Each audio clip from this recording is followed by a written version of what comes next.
Good afternoon, everyone. I'm Sarah Beck, here to present the Award for Program Excellence. We are very pleased to recognize two outstanding programs this year.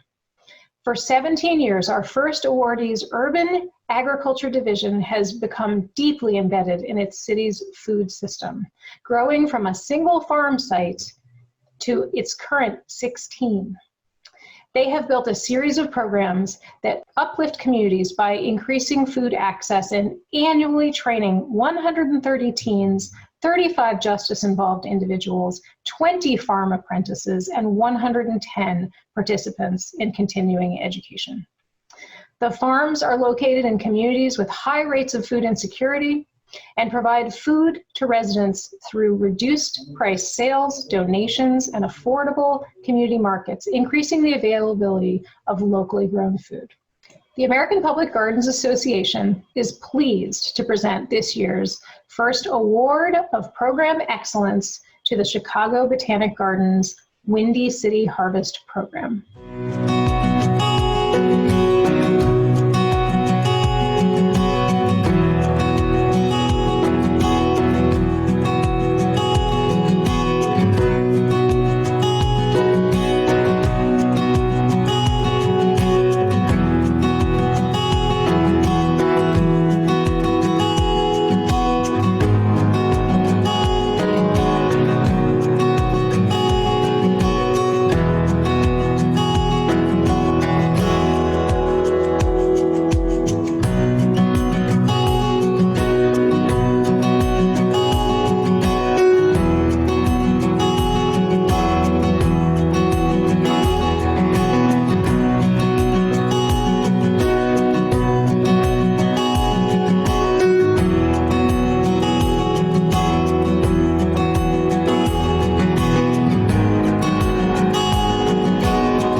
This year's second awardee is a program launched in 2013 as a means of making membership to this free admission garden more meaningful and valuable.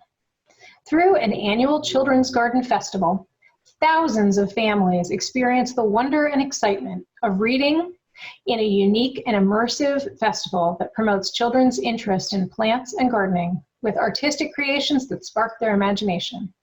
More than 40,000 guests have enjoyed this festival to date. And each year, volunteers contribute an average of 1,000 festival hours. And during the 10-day festival, the garden sells twice as many memberships than the rest of the season. The American Public Gardens Association is pleased to present this year's second Award of Program Excellence to the Bringing Books to Life Festival at the Myriad Botanical Gardens in Oklahoma City, Oklahoma.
Hello, everyone. I'm Tommy Rosebluth, Program Coordinator at the American Public Gardens Association, and I will be your staff representative during this virtual conference.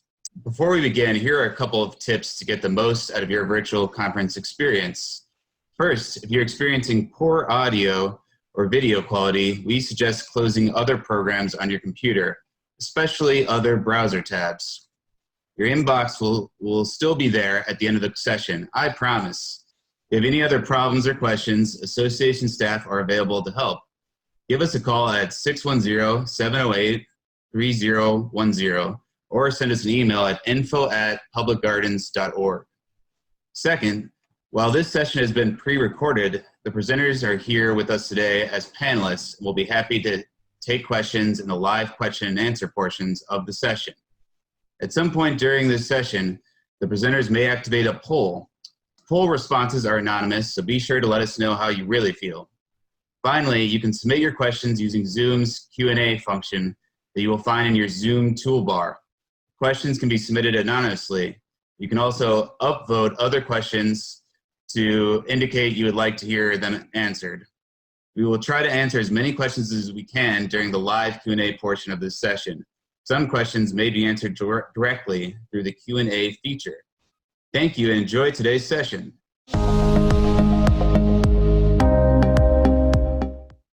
Welcome, everybody. We're glad that we could share this presentation with you, even in this virtual sense. And what we're going to talk today about is crafting place using art to make room. So I'm joined here with Sheila Knotz, our Director of Horticulture, Megan Nesbitt, our Director of External Affairs, and I am Scott Stewart, CEO and President of Philbrook Museum of Art. And Philbrook is in Tulsa, Oklahoma. So if you've never been to Tulsa, this is what Oklahoma looks like.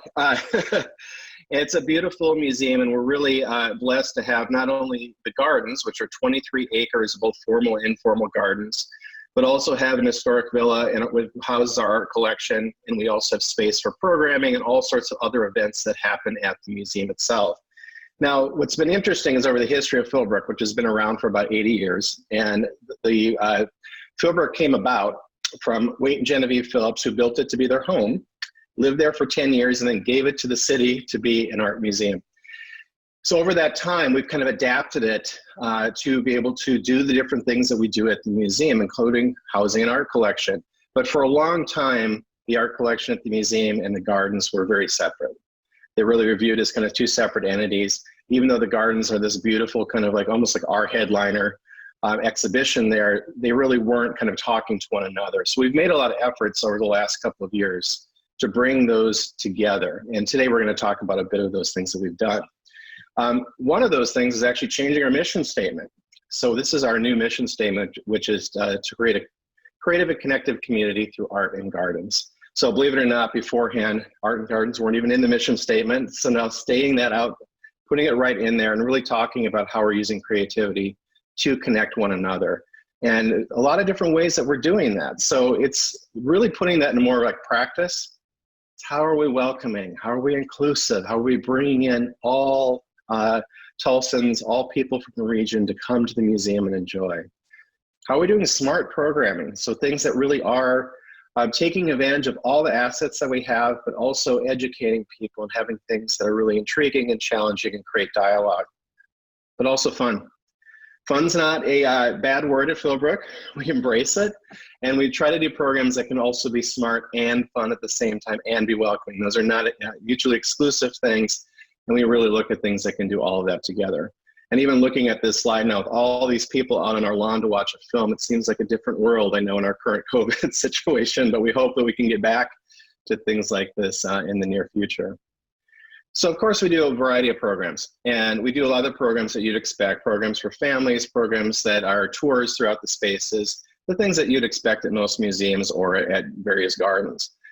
But we do a lot of things that are unexpected too. So it could be like having, yoga or bringing in outside partners to do things out in the gardens at the museum. Or it could be something like having a film. This is, we showed Princess Bride, and we had a couple from the community that actually got married in character for the film. So we had 1,400 strangers at this wedding where they really got married, and we really had a priest in character that did this. But again, using the gardens as a setting for something like this. Or maybe taking our reflecting pond and for one night letting people take the world's shortest canoe ride out in the space, which becomes more of an Instagram opportunity than anything. Or thinking about how do we take what we have and just explore it in a new way. So this is our horticulture team going out and giving a nighttime flashlight tour throughout the gardens. It's going out and seeing some of the botanical areas, but also seeing some of the wildlife that we'd find after dark. Or on the other end is that we actually opened up the gardens, and this is something that I think probably in years past would have never been thought to be able to even do it, much less allow it in the space. But we did camping for a select group of people that came out. We watched Moonrise Kingdom, the Wes Anderson film, and let people camp overnight out in the garden. And some of it can be super simple and just fun, like setting up a slip and slide on one of our hills and letting kids and a lot of adults just slide down the hill, and things that, again, that you maybe wouldn't expect happening inside the garden, but ways of bringing people together, ways of being creative, and ways of connecting people. So I do want to acknowledge too that we're in kind of a different situation right now with COVID, and we just reopened actually this past weekend, and this will be the first weekend in June. So when you're seeing this, it will have been a couple of weeks. And it went really, really well. And it was amazing seeing people come back to the space that were practically in tears. Some people just, they'd missed the garden so much. So being able to come back and be able to share it, but we'd put in all these different safety protocols. So as we're going forward in this presentation, know that a lot of the things that we're looking at here are also being used through this lens now. How do we bring people in and not only bring them together, but have them feel safe in the space? So what are we going to cover today? So we're going to cover this intersection of art and gardens. We're going to use this cabin project at Philbrook as our kind of case study and example. We're going to talk about the process and some of the logistics and challenges around that. We're going to talk about how we've used that project to activate the site. And then we're going to share some of the lessons and applications throughout the presentation. I think it's super important in any of these presentations that you don't just see a museum bragging about something they did at their museum that none of you can ever do in your museum or your garden. We want it to be something where there's lessons from this at whatever size you are, whatever budget you are, that you can take from this and be able to apply going forward. And with that, I'm going to turn it over to my colleague, Megan. We wanted to take a few minutes and talk through the concept of placemaking today and how we think about it at Philbrook. Most people are really familiar with the concept of placemaking in public spaces. That's how the term is traditionally used and really focused on. It generally just means creating really unique or quality experiences and places where people can come together for learning, play, living their lives, and potentially even work. We like to think about the term as we can focus it within our own space at Philbrook. So you can take the principles of placemaking and actually apply them within your own existing place. Particularly when you're looking at 23 acres of gardens, you have plenty of opportunity to think about placemaking within your own campus. We also do this within our museum, I will add that. There are a lot of principles of placemaking that get discussed, but the three keys that we really think about are community. Placemaking isn't something that you can do alone. You can't just as your own institution think about a place and create it for other people. You really have to involve your community in what that means. So we like to think of our community as the visitors who come to our museum, our members who we talk to often, and also the people who don't come to our institution. They're a potential community for us. So we thought it was really important, and we'll talk about this a little bit in the specifics of our cabin project of how we involve the community in this project. A second principle is thinking about intersections, or often this is called triangulations. So when you're thinking about placemaking, it's really important to have a place that's interesting to start with. So you need to think about the intersections of your campus. So for us, we thought about the placement of the cabin for functionality and the logistics of the project, as well as placing it near a good space for people to come together. So putting it by our edible teaching garden, putting it by a nice grassy space, putting it by a shaded area that we could use in the summer when it gets incredibly hot in Oklahoma. All of these are really important parts of placemaking. And then finally, thinking about observation. You can have lots of ideas of how you want people to use a place, but you need to really observe how people are already using it. So look at what they're doing, think about how you can add assets or opportunities to amplify what they're already doing. And then remember that when you're really engaged in placemaking, you're not done. A project's never finished. You should continue to observe what people are doing and continue to make changes, continue to think about new programs and opportunities to really help that place become part of a community. So the goal overall is ownership. You want people to be involved in a project, your people meaning your members, your visitors, and your own staff, that you have a shared ownership of a project. So I'm sharing here, this is recently, actually just this last weekend, we offer occasional opportunities that we call Me Time Mondays for people to come to the museum and basically have the space to themselves for a day. So this is a couple that chose to spend their 23rd anniversary here at Philbrook. And one of the things that they did was picnic out by the cabin and read poetry in the cabin. And so we really appreciate that people feel that this is a space that is their own. And now I'm going to turn the time back over to Scott to talk about the specifics of the cabin project at Philbrook. Thank you, Megan. So we're going to talk about an actual case study of something that we did here at Philbrook. So this is the cabin, and this is, we call it the cabin. Its full name, and this is artists. You know, artists have different titles for things. It's Slum Gully and the Venerate Outpost. So we shorthand that to the cabin at Philbrook. And the artist is totally fine with that. So we're not violating anything in that at all. So this is a log cabin. It is stained glass windows. The roof are tiled, are resin t-shirts that actually let light through, that has kind of a polycarbonate greenhouse roof underneath that. The chinking between the logs is actually resin t-shirt fabric with LED lights in between it so that it creates light coming out from it at night. And it's nestled here within our garden campus. And we'll talk a little bit more about its placement here shortly, but I'm going to talk a bit about how this came to be. So Karl Unnasch is an artist that I've known for a while personally and worked on a couple of prior projects. This is actually a project that we did at the Indianapolis Museum of Art at the time, now Newfields. That is a 50-foot tall Christmas tree made out of children's toys that were all collected, and it looks like a stained glass kind of plastic tower out in front of the Lilly Mansion, and then all of these toys were given to needy families right before the holidays. And so Karl's an artist who we had a relationship with, and I had been having some conversations with, and when I came to Philbrook, he'd been talking about this cabin project for about 10 years and hadn't found a really good site for it. But we thought maybe we finally found the place in Philbrook's gardens. And we were really looking for something that we could have a new artwork that was happening in the gardens, but also something that could be functional and something that would fit into some of the other activities that we were doing. So we brought Karl out.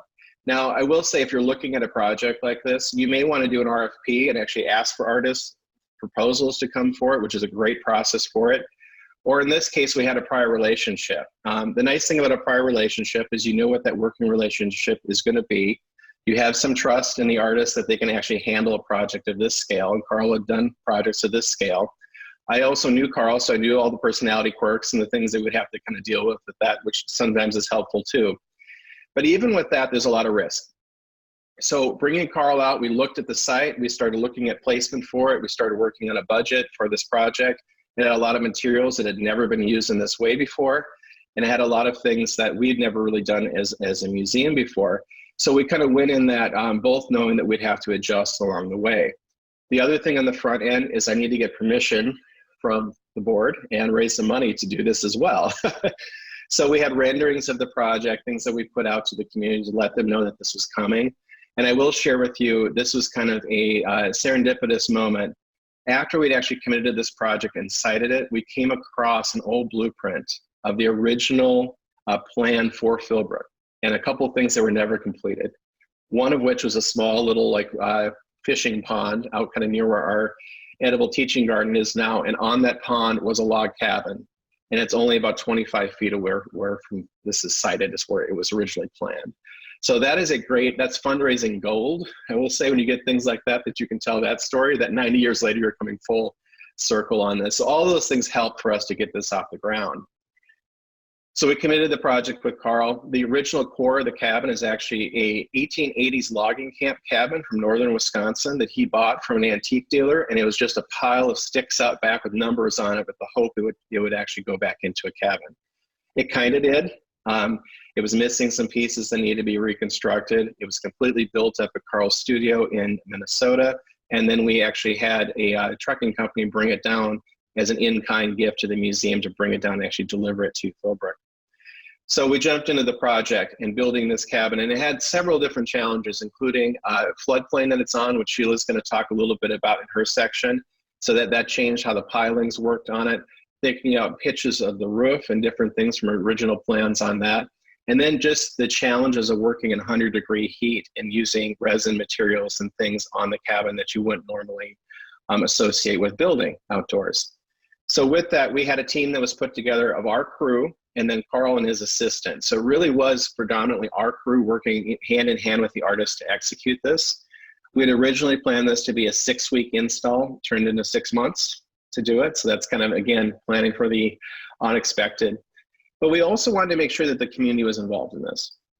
So from the outset, we invited the community to give glass to the project that would be turned into these recycled glass lanterns hanging throughout the space. There's about 150 of those, and be turned into the windows for the cabin, which I'll show here in a second. We also invited the community to give us books, which were turned into the fireplace, obviously non-functional, but the fireplace inside of the cabin itself. So here's what the windows look like. So Karl collected all the glass from here in Tulsa, took it up to his studio, and then created these recycled glass windows. So you can see in here everything from butter dishes to platters to stoplight glass to kind of flattened wine bottles that are used in here. I've been creating these kind of beautiful stained glass windows, but also this unexpected discovery of seeing what's within them. And then having the community come in and say, hey, there's my dish, be able to see things like that. So here's the final project. So being able to see it in the space, we put benches and tables into the space and really open it up to the public so it can be used.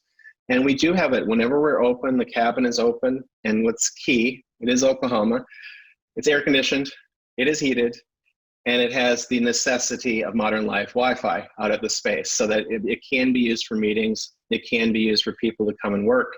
It also can be used for us as an artist making space and a whole lot of other things, which we'll go through here in a second.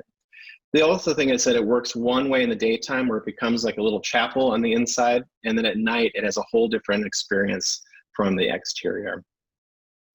And with that, I'm going to turn it over to Sheila, who's our Director of Horticulture, and Sheila knows so much more about a lot of these things than me, but she'll talk a little bit more about the details and a lot of the other things that have been happening around the cabin. The majority of our visitors stroll the gardens close to the museum, but few are making it out to the southeastern edge of our property, which is just a 15-minute walk. The area across the creek had been pretty wild and hardly any visitors would venture across the creek. In 2014, we decided to keep it mowed to be able to entice visitors to explore more of our property. And thanks to a donor, we were able to plant some screenings so that visitors could enjoy the beautiful garden and not think as much about the fact that they were in the middle of a neighborhood. We also, at this time, were able to install some quick couplers, irrigation, and to be able to water those trees in. We will also want our visitors to explore the historic grotto and fireplace that were across the creek, but we were interested in creating more of a purpose to go across the creek and a reason to stay there. We created an apiary, partnering with a local beekeeper in 2017, and were able to sell the honey in our museum shop. We also installed phase 1 of our edible teaching garden in 2017. In 2009, in response to an economic downturn, we temporarily turned one of our ornamental gardens into food production for a local food bank. Calling the program Grow to Give, we donated 1,800 pounds in 2009 and 2,442 pounds in 2010. When the economy recovered, we returned that garden to its original purpose, but we had a desire to create a dedicated space to grow vegetables for our community. And so in 2017, we made that opportunity there, and we developed plans for an edible teaching garden. The 8,000 square foot proposal of growing in-ground was phase 1 to get the project initiated. We knew that a geodesic dome would be the focal point, and Jack Titchener, one of our senior horticulturists, designed the garden in concentric circles around the dome. We took a Bermuda field and turned it into growing space. To gain buy-in from the rest of the museum staff, we asked other departments to help us come do the initial planting. And we found that it was pretty mind-opening to learn how to start potatoes, and we really love being able to foster that connection to food and to our garden as well. Produce from the garden goes to Food on the Move, the Community Food Bank of Eastern Oklahoma, and our museum restaurant.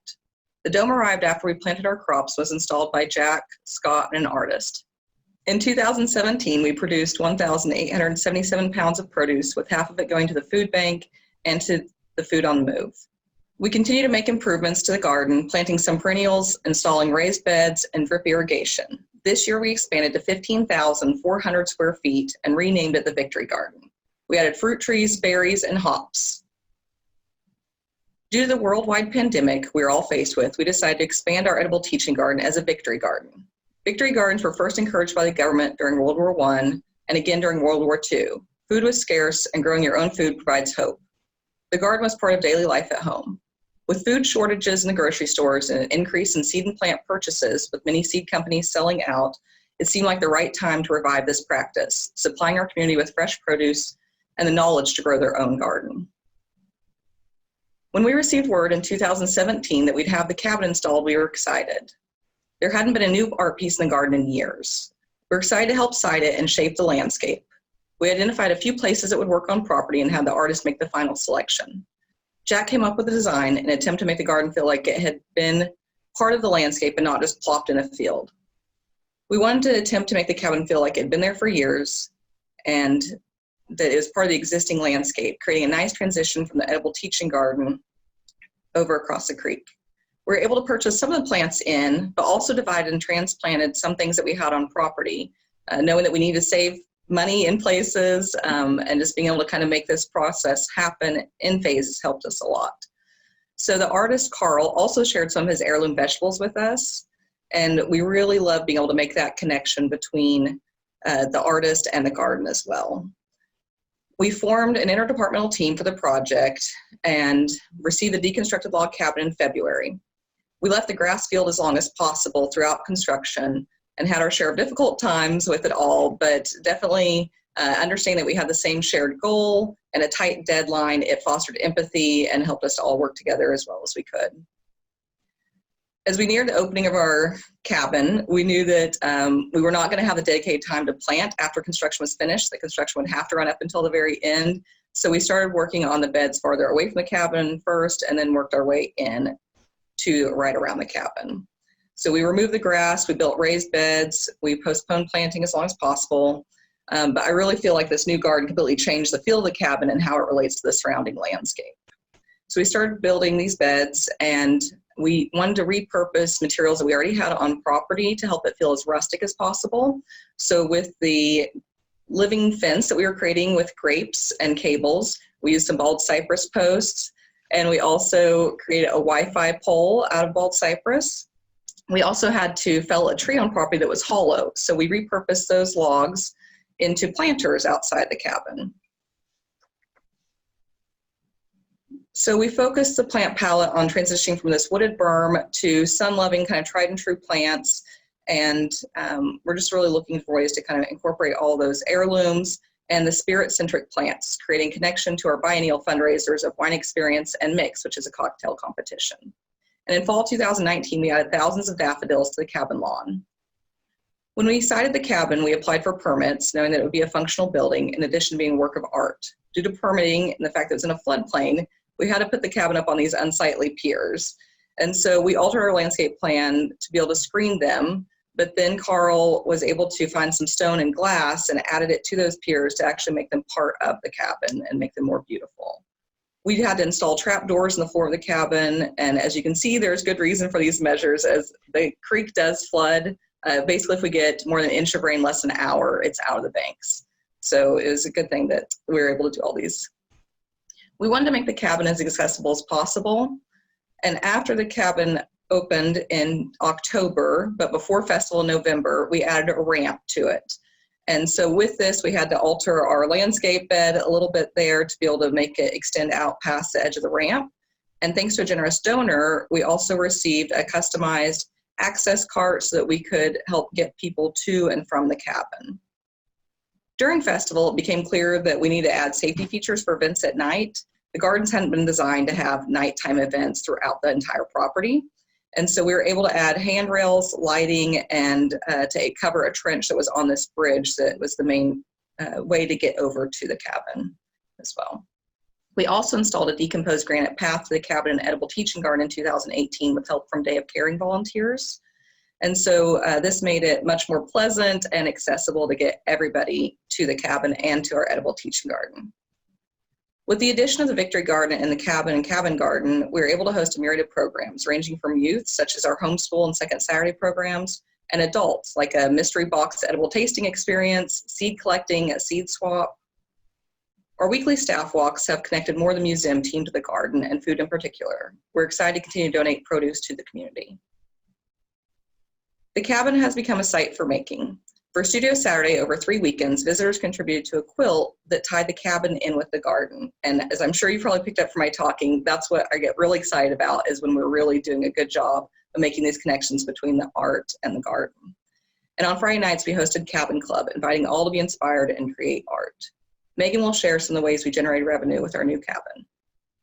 Okay, so yes, funding is always the question with a project like this. As Scott mentioned, it's fundraising goal to have that serendipitous story about the cabin, and yet it is still difficult to fundraise for these programs. So one of the challenges that's particular about the cabin for us was that if you can picture it in your head without the actual project done, it was really hard to imagine what this project would be. And so we had to really think about the approach for funding. We definitely have donors who are very invested in the gardens, but might not know as much about art. So this presents a challenge.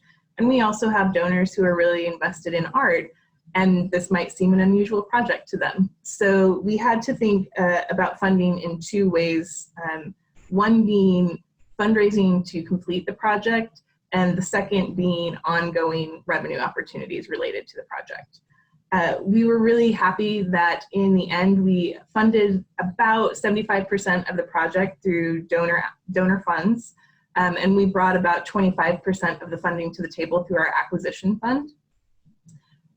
But we also knew that we would have to have the ongoing challenge of maintaining the project, and so we wanted to think about the maintenance, as well as one of the main goals of this project was to create new revenue opportunities. We try to approach every project we do at Philbrook with mission, creativity, and the first dinner that we had at Philbrook, we reserved for donors. We have a biennial gala event that we have at Philbrook called Wine Experience. And in 2018, we knew that we had the opportunity to put forward for the cabin as something special for our auction event. So as part of the vintner dinner, our first lot that we auctioned off was the opportunity to have the first private dinner in the cabin. We were optimistic that we would raise $10,000 from this auction item, and we were incredibly pleasantly surprised that the item actually went for $16,000 and sold twice. So out the gate, our very first event for the cabin raised $32,000 for the institution, which we considered a huge success. We've also been thinking about how do we engage our donors as well as our members and visitors in this space outside the cabin. We added 2 years ago with the opening of the cabin, a director's barbecue.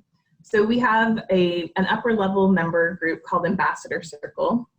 This group starts at $1,000 and goes up to $10,000 in annual funding for the institution. And our fellows group is the $1,000 member group. We like to think about our fellows group as testing new opportunities for donor engagement. They are newer members to the museum, and they don't have necessarily the same expectations of formal events. So we threw out this idea of the director's barbecue out of the cabin in the fall. And as part of the event, we worked with a local brewery who is, again, serendipitously called Cabin Boys Brewery to create our own special brew using elements from the garden in the brewing. So they were a great partner for us. We had a fantastic turnout for the event. And as it turned out, it's become sort of the landmark event for our Ambassador Circle group. We have a much more expensive, a much more formal event in the fall as well, called our Ambassador Circle Dinner. But between the two events, it turns out that the Fellows Barbecue may be the winner. We also introduced 2 years ago, as part of that Wine Experience Gala, an event called the Harvest Dinner. This is what we call a buy-in opportunity in our auction. You can attend the event for $1,000 a seat, and we were optimistic that we would raise $80,000 from this event, basically selling 80 seats.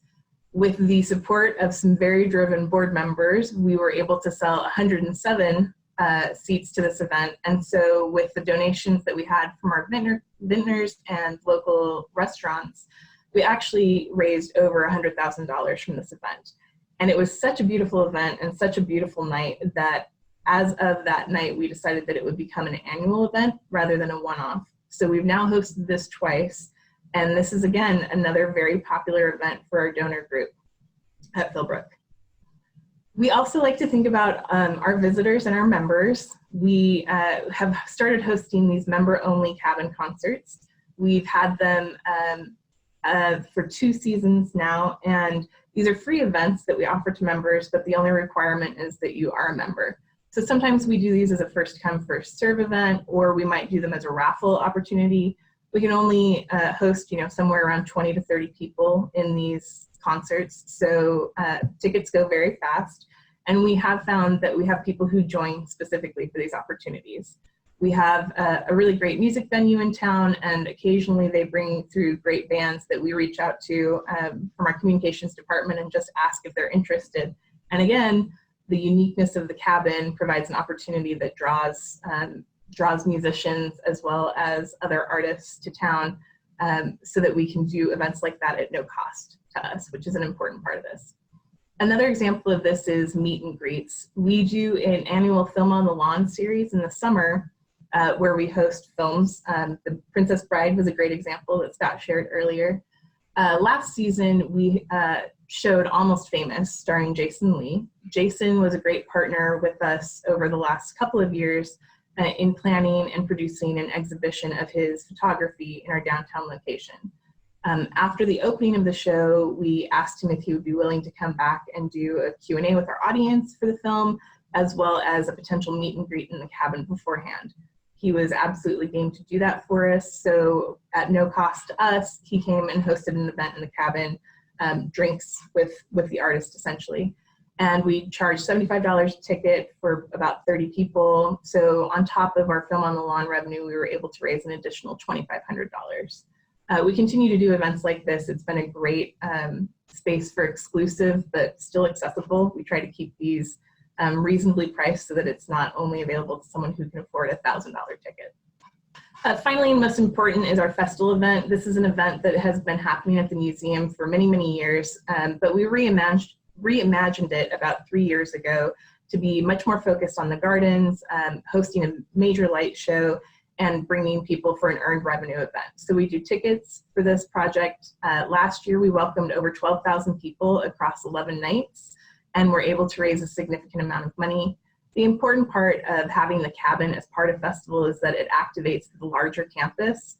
We're able to do something like the train that we have take you along the path from the garden entry over to the cabin, which again is a revenue opportunity for us. And then also in the cabin, we host Santa now, and that's become a real crowd favorite. The opportunity to come to a whimsical place and meet Santa is a really important part of making this a family tradition. Really quickly, we'll move to the slides that some of you might think are boring, but as a fundraiser, I think these are the most beautiful slides of all.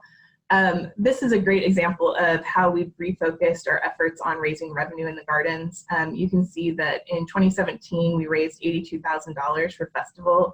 And in 2018, when we made the investment in lights outside and the cabin, we were able to grow revenue to $214,000, and then last year up to $253,000. So that's an important growth spike for us.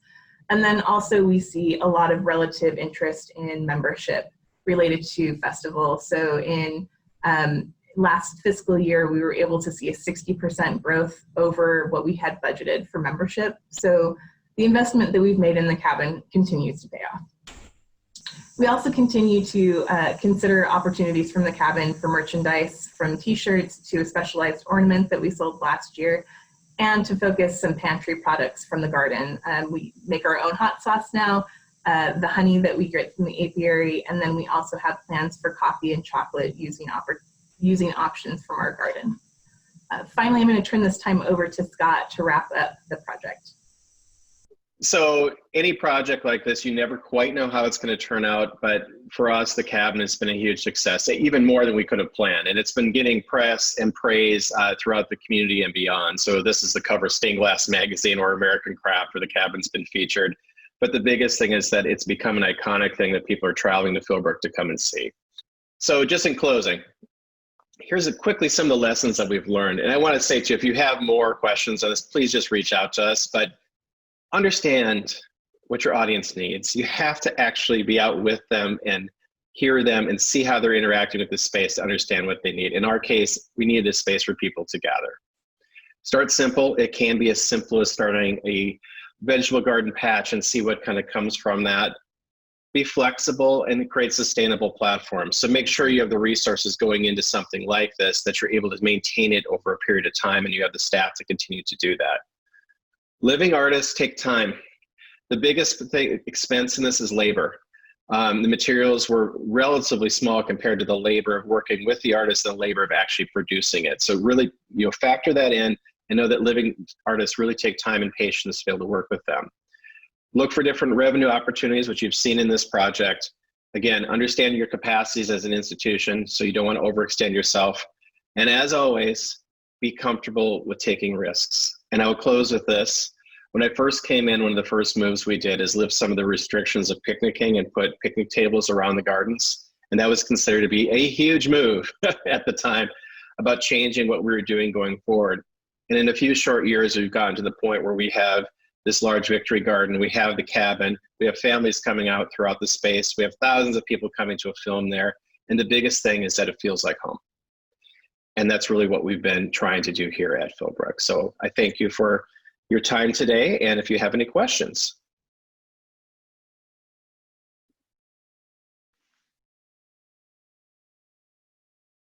All right. Okay, we're transitioning over. Thank you for sitting in on our session. We're going to transition to some of our live questions now. And it's actually interesting seeing what we recorded just a few weeks ago and thinking how much the world's changed even that period of time. I feel like I've aged like a couple of years even since then with everything that we've been through. But we're open at the museum. We have been for a few weeks. We're going to touch on that in a minute. But I do want to touch on one of the questions that came through, which I'm going to put to Megan actually, because she has the communications department under her purview. But it was, how did you use the community to collect the glass and the books? And do you want to answer that, Megan? Sure. We really did. We sent messages to our members, but we really did make it open to the whole community.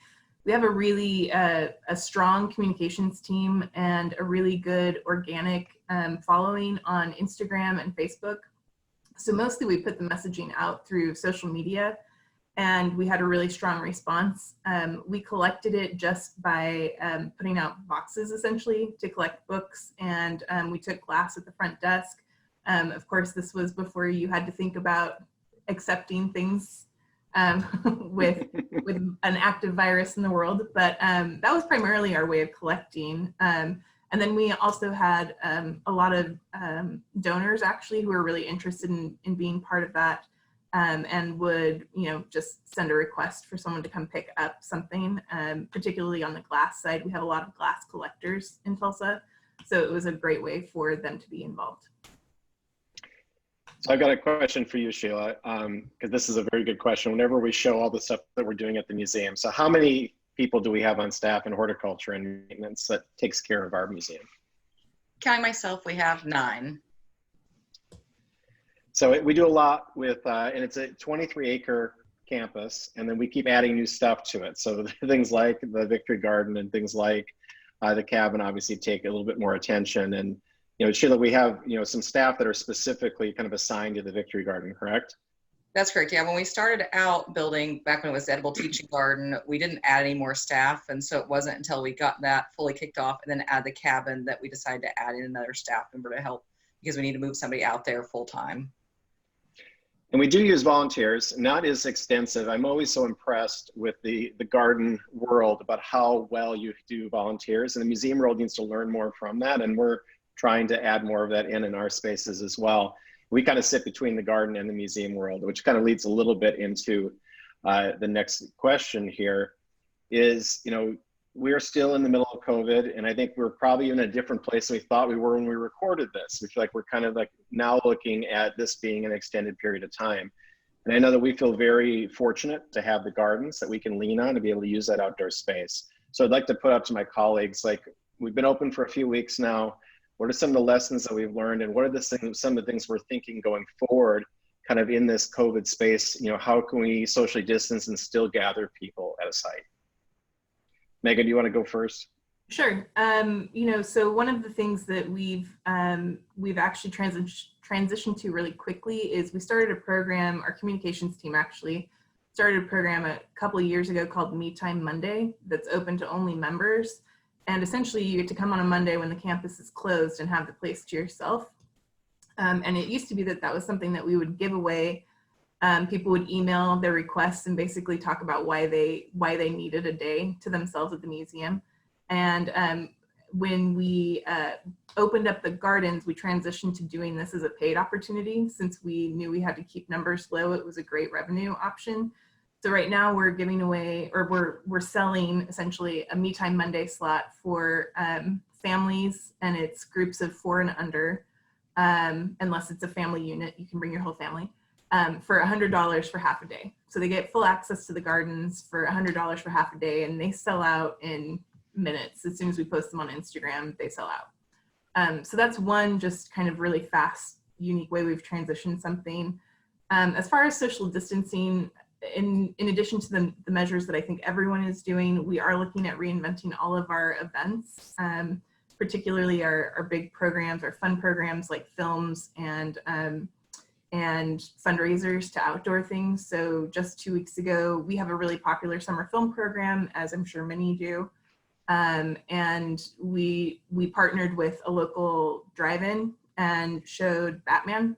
And it really had nothing to do with our programming other than being kind of our legacy summer films program. But we took it off site and did it at the drive-in, and we had 450 people come. So it was a great success.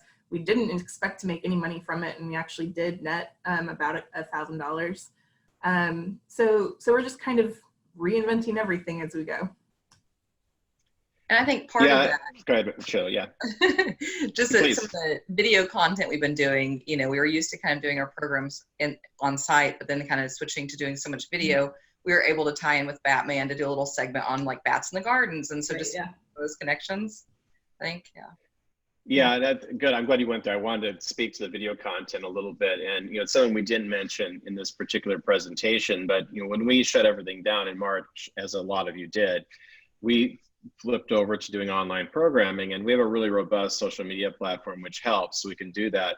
But it was a way that we changed things, and we went from basically idea to execution of programming very, very quickly. But we also got a lot more people in the institution involved in creating that content than before. So instead of just having a programmer or a curator, the horticulture staff was a huge part of that. And it was ways that we could feature more of the garden, have some of the voices of people that are working on our gardens, but also be able to apply that to people's own homes, that people that were starting victory gardens, they were kind of curious about what are the things in our backyard now that we're home all the time. But all of that's really worked out well. Excuse me. So I think that's one thing, is just kind of looking at how we could really draw from our staff and things that we've learned from during the pandemic that we can carry forward into the things that we're executing. So we don't want to lose that. But how do we integrate that into some of the things that we're doing now? And then it really helps having things like the cabin, which can be this unique outdoor kind of like outpost. Even if we can't go in it, because of some of the concerns, it becomes a marker and things that can happen around it in that space. I think we got a couple more minutes left, so I just wanted to speak to this. Is there any other kind of, from either Sheila or Megan, any other things that you've learned from the last couple of months of this kind of unique period of time that we're kind of carrying forward? I think one of the things that's been really great about the video content in particular, because it has required all of our staff to be involved, it's been really nice for our audience to actually get to know all of our staff in a different way. And frankly, our staff to get to know each other in a different way. It's been really great to have our horticulture videos actually have probably some of the widest reach, probably because there's more applicable content and things like that, and questions that people have about their own gardens and things. But it's been really great to have the personalities of our horticulture team featured, and we're getting more requests for content in that area because they've had a moment to really shine in all of this. And that's been a really great output of that. I think it's just been kind of nice to, a little bit of a change besides doing that, and kind of, we started doing blog entries, which we hadn't previously done, to bring those voices forward. I think is really great. I think one of the things we're, kind of learning now is thinking more about those things that are no touch or low touch. And so, obviously people want to be in the gardens, and that's a great thing, and it's a nice respite for them, but kind of, tinkering a little bit with how we are doing things when we have people on site. We had one last question that came in here, which I can quickly answer, is whether or not our staff is working from home offices or on site. We've had a mix. As I'm sure with a lot of you, we've had people working on site all of this time. The grass still grows. You still need to get mowed. So we've had people doing that. And we've transitioned back. So most of our admin now is working about half and half between home and on site. And we also have had a lot of our frontline leadership team that have been working the front lines along with their guest experience staff, welcoming people back to the museum. Unfortunately, that's all the time we have for this session.